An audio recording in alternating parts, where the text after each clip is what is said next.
चाहे कोई व्यक्ति हो या कोई संगठन तब तक बड़ा नहीं बन सकता जब तक उसकी बुनियाद में सिद्धांतों के ऐसे बीज न हों जिन्हें बदलती दुनिया में भी हर कीमत पर बचा के रखा जा सके। ऐसे सिद्धांत जो हर स्थिति में बने रहें, बचे रहें और प्रगति को प्रोत्साहित करते रहें।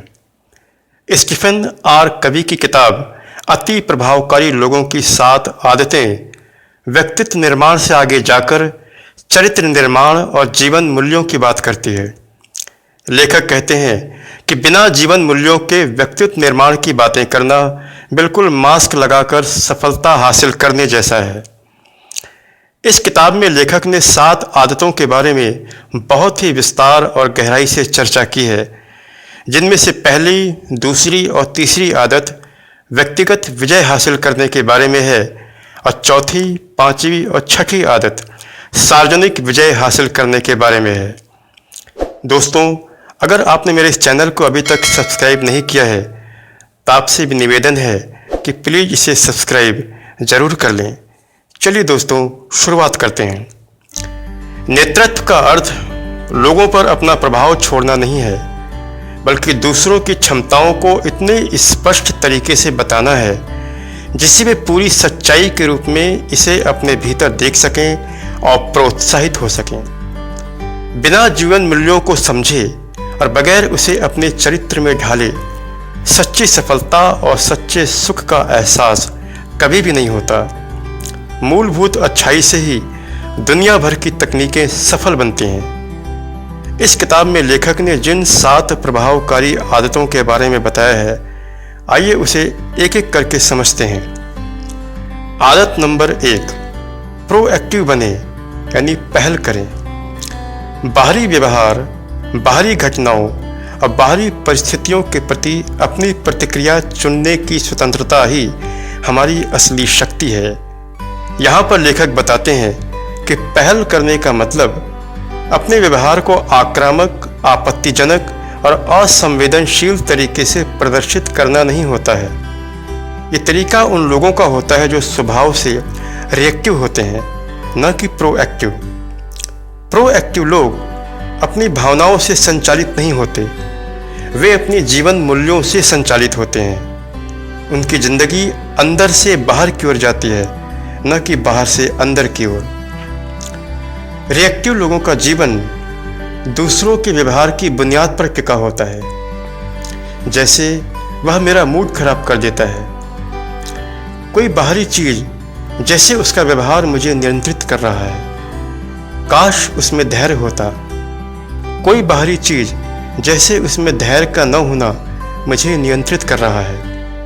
आप देख रहे हैं कि कैसे रिएक्टिव लोगों का जीवन काश होता से नियंत्रित होता है, जबकि प्रोएक्टिव लोगों का जीवन काश होता के बजाय खुद बनना पर टिका होता है। मैं परिश्रमी बन सकता हूँ, मैं अधिक धैर्यवान बन सकता हूँ, मैं प्रेमपूर्ण बन सकता हूँ, मैं जिम्मेदार बन सकता हूँ, बाहर के मौसम चाहे जैसे हों। प्रोएक्टिव लोग हर हालात में खुश रहकर मुस्कुराते हुए स्वीकार करते हैं। प्रोएक्टिव लोगों का जीवन इसी प्रार्थना से चलता है, जो मैं बदल सकता हूँ उसे बदलने की पूरी शक्ति दो, जो मैं नहीं बदल सकता हूँ उसे स्वीकार करने की बुद्धि दो। गलती के प्रति प्रोएक्टिव लोगों की नीति स्वीकार करो, सुधार करो और सीखो वाली होती है, जबकि रिएक्टिव लोगों का जीवन गलती के प्रति दूसरों को दोष देना, दूसरों की शिकायत करना और खुद को हमेशा सही साबित करने की कोशिशों से ही भरा रहता है। यानी उनका जीवन उस स्क्रिप्ट से चलता है जो दूसरों की लिखी होती है। असली बात यह नहीं है कि लोग क्या करते हैं और उन्हें क्या करना चाहिए।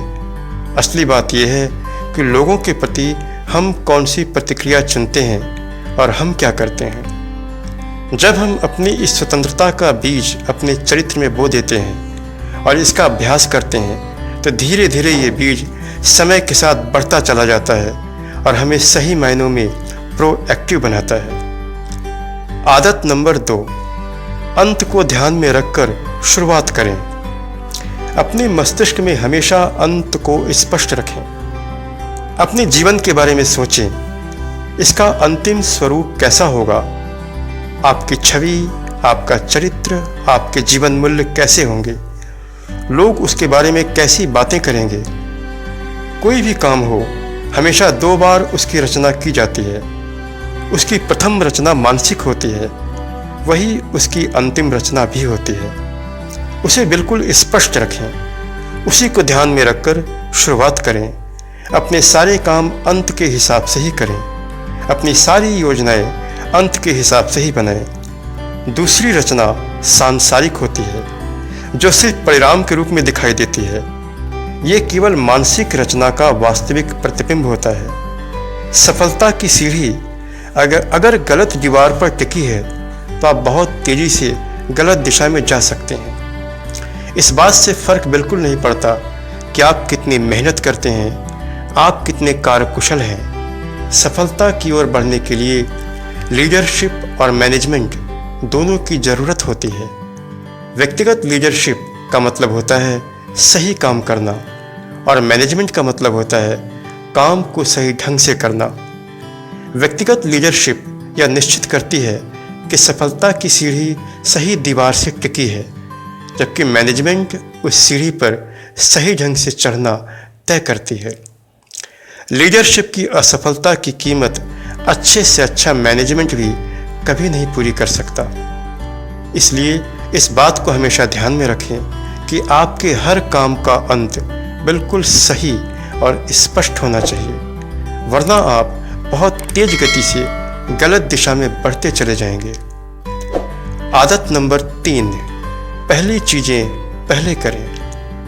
आप टाइम का मैनेजमेंट नहीं करते, बल्कि टाइम के साथ अपने आप का मैनेजमेंट करते हैं। टाइम के साथ हमारा मैनेजमेंट तब तक नहीं हो सकता जब तक हमारे काम प्राथमिकताओं के उचित क्रम में नहीं होंगे।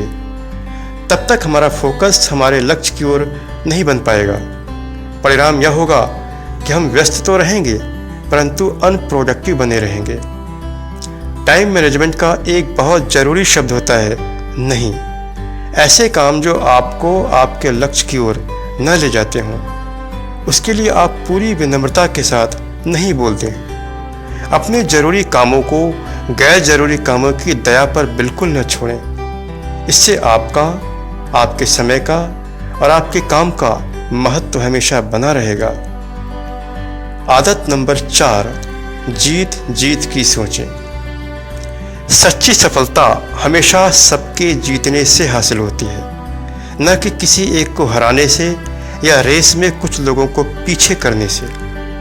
मन में किसी भी तरह की प्रतियोगिता और सुरक्षा की भावना का निर्माण करती है, जो यह नकारात्मक विचार देती है कि मुझे जीतने के लिए अपने आसपास के लोगों को हराना होगा, यानी मैं तब तक नहीं जीत सकता जब तक कुछ लोगों को हरा न दूं। हमारा पारंपरिक एजुकेशन सिस्टम इसी सिद्धांत पर काम करता है, यानी खुद की जीत के लिए कुछ लोगों की हार जरूरी है। ये भावना लोगों में निराशा, हताशा, असुरक्षा और कमजोर चरित्र का निर्माण करती है। लेखक कहते हैं, सफलता का असली वातावरण तभी बनता है जब ऐसे निर्णय लिए जाएं जिसमें सबकी जीत की भावना हो, यानी हम तभी जीतेंगे जब सब जीतेंगे। लीडरशिप की बुनियाद भी इसी सिद्धांत पर टिकी होती है। सबकी जीत में ही हर एक की जीत शामिल होती है। प्रतिस्पर्धा की नकारात्मक भावना से बिल्कुल अलग हटकर सबकी जीत की सोचें, तभी आप सफलता की सच्ची बुनियाद खड़ी कर पाएंगे। आदत नंबर 5, पहले समझने की कोशिश करें, फिर समझे जाने की। ज़्यादातर लोग सुनने और समझने में फ़र्क नहीं समझते। वे सिर्फ इसलिए सुनते हैं जिससे वे जवाब दे सकें। ज़्यादातर लोग हमेशा सही होने की भावना से भरे होते हैं। उन्हें हमेशा यही लगता है बस उन्हें छोड़कर समस्या हर जगह है, केवल उन्हें ही सुना जाए, केवल उन्हें ही समझा जाए। उन्हें इस बात से बिल्कुल मतलब नहीं होता कि सामने वाले व्यक्ति के भीतर क्या चल रहा है। सही निर्णय लेने की क्षमता इसी बात में छिपी होती है कि सामने वाले व्यक्ति को ठीक से समझा गया है या नहीं। अगर पहले से ही कोई निर्णय ले लिया गया है तो सामने वाले व्यक्ति को कभी भी समझा नहीं जाएगा। आपका पहला उद्देश्य ही होना चाहिए कि पहले मानवीय स्तर पर दूसरों को अच्छी तरह से समझें, फिर उसकी गहरी भावनाओं तक जाएं और खुद को समझाएं। आदत नंबर 6, सिनर्जी का प्रयोग करें, यानी मिलजुल कर काम करें। सिनर्जी का मतलब होता है मिलजुल कर काम करना, लोगों की सकारात्मक शक्तियां इकट्ठी करना, उन्हें किसी खास लक्ष्य पर लगाना और कई गुना अधिक परिणाम प्राप्त करना। हर एक व्यक्ति में कुछ खूबियां और कमियां दोनों होती हैं। जब कई लोग मिलकर काम करते हैं तो वही कमियां ताकत बन जाती हैं और खूबियां कई गुना बढ़ जाती हैं। कहते हैं अकेला आदमी कभी सफल नहीं होता, सफलता हमेशा मिलकर काम करने से ही आती है। प्रभावकारी लोग सिनर्जी का प्रयोग हमेशा करते हैं। वे लोगों पर विश्वास करते हैं, लोगों की कमियों में अवसर खोज लेते हैं, क्योंकि वे अच्छी तरह से जानते हैं किसी व्यक्ति में बाहर से दिखने वाली हर कमी किसी शक्ति या समूह से मिलने के बाद उसकी ताकत बन सकती है और उसकी यही ताकत उस समूह को नए और चमत्कारी परिणाम दे सकती है। आदत नंबर 7, आरी की धार तेज करें। 7वीं आदत कहती है कि सिर्फ अपनी योग्यताओं और क्षमताओं से लगातार काम ही नहीं लेते रहना चाहिए, बल्कि उन्हें समय समय पर और विकसित और पैना बनाते रहना चाहिए। आप अपने जीवन के हर स्तर पर, चाहे वह सामाजिक स्तर हो, चाहे वह पारिवारिक स्तर हो, चाहे वह आध्यात्मिक स्तर हो या फिर व्यावसायिक स्तर हो, आपको हमेशा इसे लगातार विकसित करते रहना होगा। नई नई चीज़ें, नए नए अनुभव और ज्ञान से अपने जीवन के हर क्षेत्र को हर समय नया और प्रभावकारी करते रहना चाहिए, क्योंकि यदि आप ऐसा नहीं करेंगे तो समय के साथ आपकी सारी योग्यताएं और क्षमताएं धीमी और कमज़ोर पड़ने लगेंगी और उनके परिणाम भी अप्रभावकारी होते जाएंगे। इसलिए हमेशा अपनी क्षमताओं को अपडेट करते रहें, उन्हें नया और शक्तिशाली बनाते रहें। दोस्तों, ये थी अति प्रभावकारी लोगों की 7 आदतें, जिसमें पहली आदत कहती है आप रचनाकार यानी क्रिएटर हैं। दूसरी आदत कहती है आप अपने जीवन के स्क्रिप्ट राइटर हैं। तीसरी आदत कहती है आपके जीवन पर आपका नियंत्रण है। ये तीनों आदतें आपको व्यक्तिगत विजय की ओर ले जाती हैं। चौथी आदत कहती है आप सच्ची जीत का माहौल तैयार करते हैं। 5वीं आदत कहती है आप लोगों को बेहतर ढंग से समझते हैं और फिर खुद को समझाते हैं। 6ठी आदत कहती है मिलजुल कर काम करने से कमियां भी ताकत में बदल जाती हैं।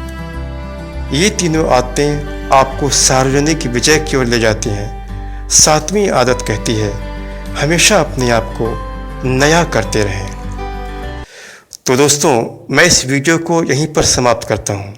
मेरे इस चैनल को प्लीज़ सब्सक्राइब अवश्य कर लें। हमेशा की तरह मेरी ईश्वर से प्रार्थना है कि आप खुश रहें, स्वस्थ रहें और जीवन में शांति बनी रहे। फिर मिलते हैं अगली वीडियो में।